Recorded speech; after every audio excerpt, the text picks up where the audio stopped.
And you don't have to get into a big, emotionally based debate about that because the numbers sort of lay it out. Now, the good news for the Hispanic side, in our world and the brands we've picked to support and the way Hispanic consumers consume them is we get a pretty decent, healthy share of the total budget. So that also helps out, not create a lot of rancor.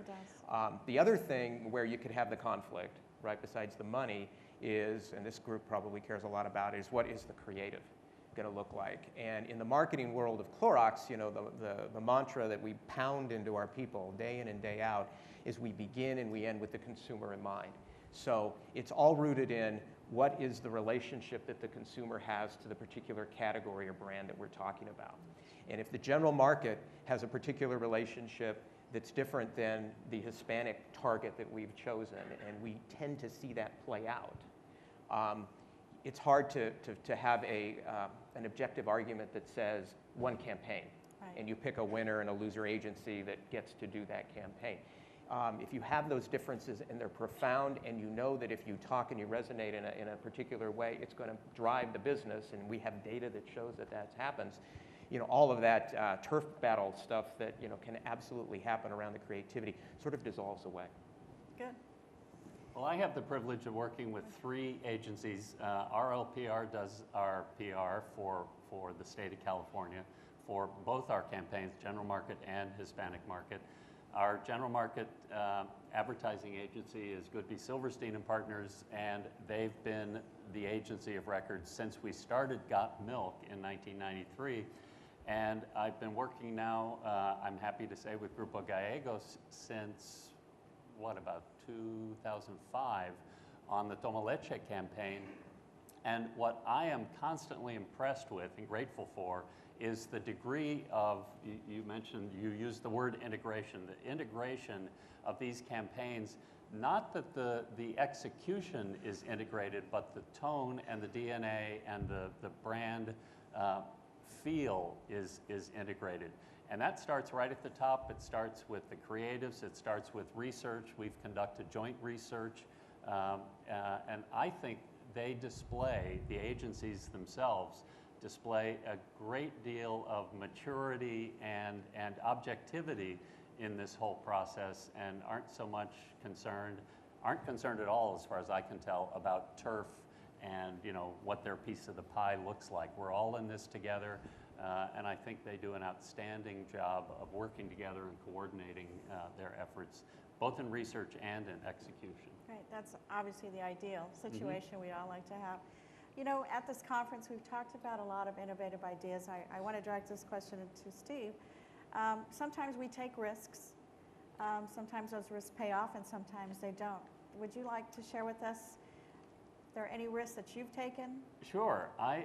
For those of you who weren't here yesterday to see the case study that Verena Sisa presented, for this year's, the current work that's on the air, you really missed a great presentation, but I'll try to recap in a couple of minutes and just set up the 2 spots that are on the air that were created by Grupo Gallegos and the production team. In terms of risk, we knew that there was a segment of the population, the Hispanic female, that is a prodigious consumer of milk, and she's also the one in charge of milk in her family, in her household. And in the research we did, we discovered that there was a certain time that milk was not only not consumed, but was actually actively avoided. And this happened to coincide with the occurrence once a month of the female issue that I'm sure you're all familiar with and nobody likes to talk about. But when we started talking with our focus groups and watching these Hispanic females talk about it, there was this feeling of almost camaraderie, and around the table, they were amused and they were kind of titillated by the subject. But once they started talking about it, once that crack appeared and they started talking to each other about it, there was this great consensus regarding milk and PMS.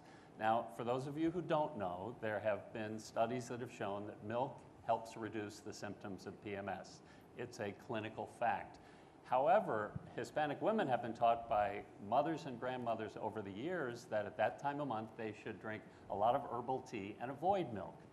So we looked at this as a great opportunity to speak to that consumer, educate that consumer, but you had to do it in a very, very careful way because we didn't want to offend them, but we also wanted to make sure that they got the message.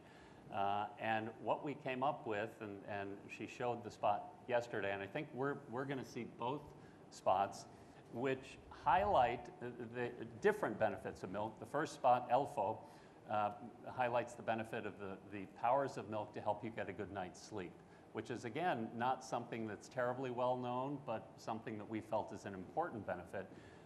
So the risk here was more on the PMS approach for obvious reasons, but we think it paid off, and the market has been very receptive. The groups that we've presented these to have loved the spots. So if you can show both of them, I think they're just back to back, starting with Elfo and then moving on to Bruja, which is Spanish for witch. I probably don't need to tell you. So let's look at these two spots and the approach we took in communicating the benefits of milk. Todas las noches, el elfo Sidelín tenía que tomar leche antes de acostarse, porque cuando él dormía, cientos de grillos despertaban. Y estos despertaban a los sapos al lobo, el lobo a las gallinas a las escopetas y las escopetas a sus ruidosos perros cazadores. Las proteínas de la leche te ayudan a dormir mejor.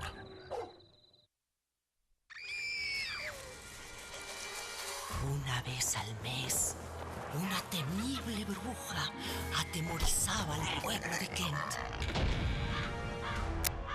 Hasta que un día empezó a tomar leche y todo cambió.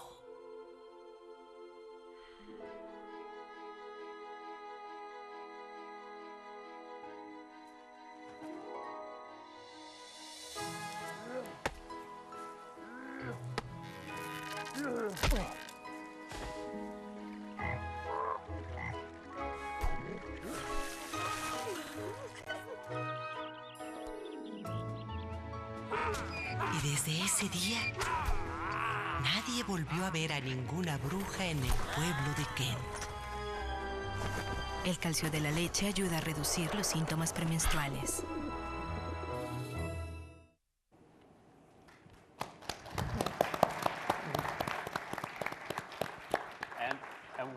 What we found, not surprisingly, was that this message of the benefits of milk to help reduce the symptoms of PMS resonated equally strongly among male viewers and female viewers. So we think it was a home run.